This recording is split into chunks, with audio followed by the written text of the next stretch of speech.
Morning, everybody. Up early to, well, this is my Friday morning, my first day off of work.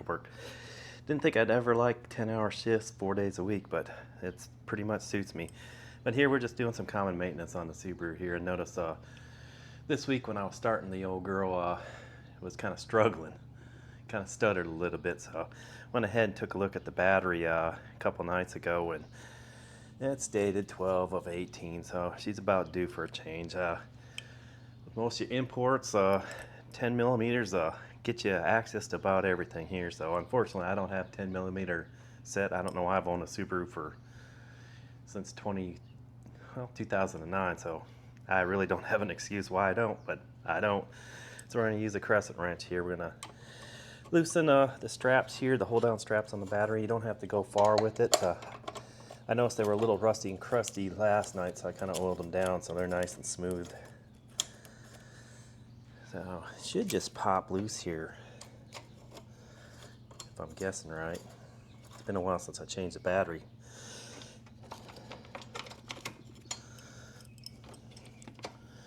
Yeah, that just slips out.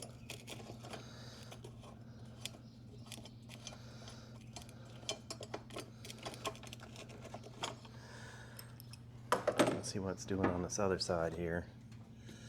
Oh yeah, we got a lot of garbage in this side. Oh, this is going to be fun. A lot of wires.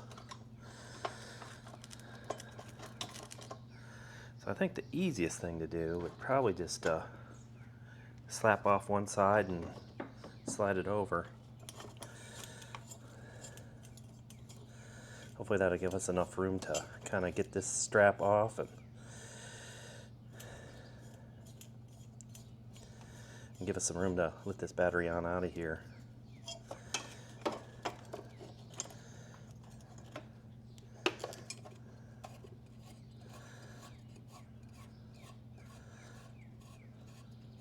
Most cars you wouldn't have to do this, but under the Subaru here it's pretty compact, so go ahead and set this off to the side here so we don't lose it and it doesn't fall down beneath the car here.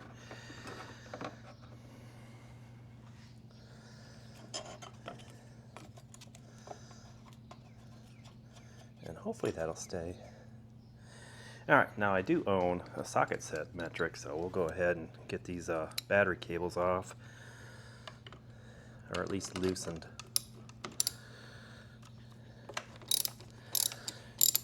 And you don't have to run the nut all the way back, just enough to loosen a bit to get that wire to wiggle. Let's get this out of the way. It's got to come off anyways.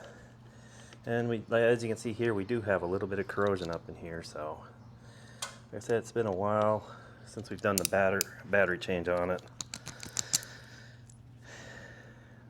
It's like pre-COVID days, so she's well overdue.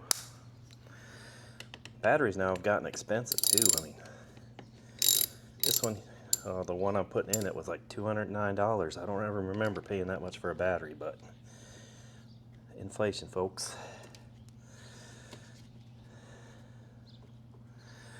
Alright, we'll just loosen her up a tad here.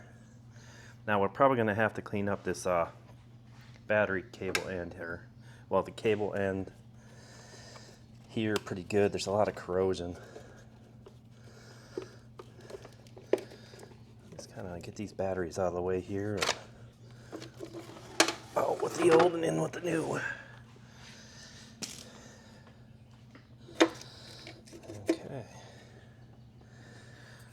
Yeah, as you can see, that battery cable's pretty crusty. Let's go ahead and get some safety glasses on and a wire brush.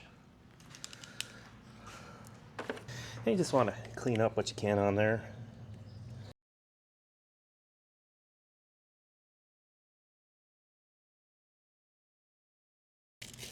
Now they do offer, I guess it's like a core turn-in. It's like 22 bucks. So I mean, in essence, I guess the battery will cost you, well, with tax, 250 some bucks I think I spent on the battery.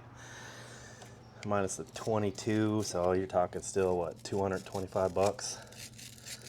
But I mean, it's peace of mind, folks. Nothing worse than being parked somewhere and you go in and you turn the key and you got nothing. So, like I said, I guess old guy wisdom. When I start to hear something weird or something falter, I was like, well, let's go ahead. If we can replace it before it becomes a problem, let's replace it. Let me grab a rag. But yeah, you just want to make sure you get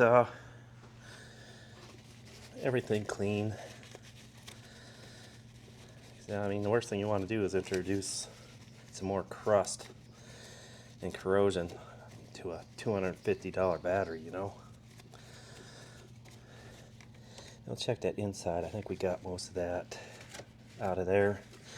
Now they do sell like a grease that you can put on there, like a battery corrosion resistant grease. I didn't pick one up last night. It was a long day yesterday, so I just opted to get the battery. What? So we got some junk up in here that we probably want to vacuum out. A little bit of corrosion. But all in all, it looks pretty decent in here, and we'll try to pick up all this other stuff that we caused here, so.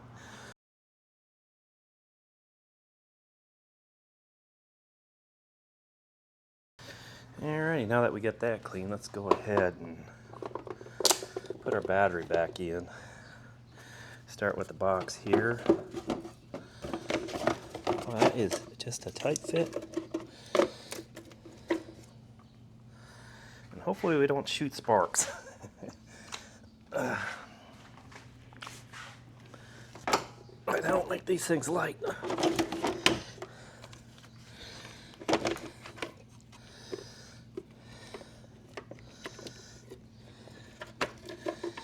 Okay, I think that battery needs to shift over a little bit. There we go. And try not to let your ends catch. I think we'll go ahead and connect.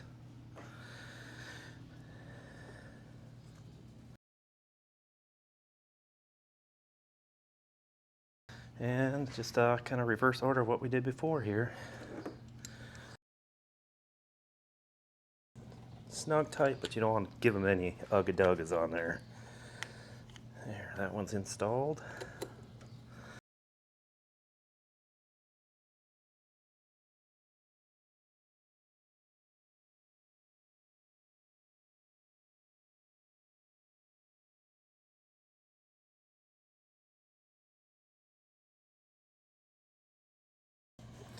And you do want this a little snug,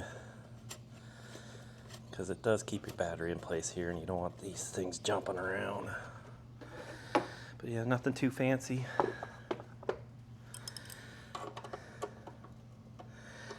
Like I said, 10 millimeters on a Subaru gets you just about, almost, I would say probably 75% of access to anywhere on here.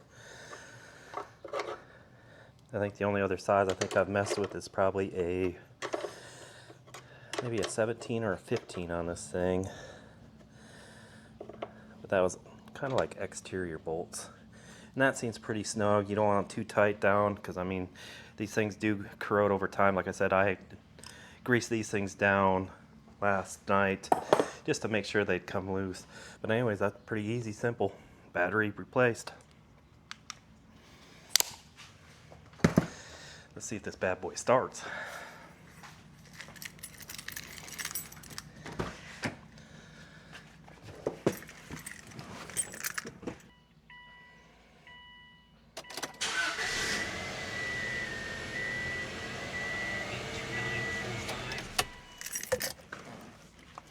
Well, that first go was a little hesitant, kind of scared me. But yeah, we're tight on there, so I think we're good to go here. I do have a belt that I probably need to replace. I think it's the AC belt. So I added on my list of things to do on this old thing, but let me take a look at these belts.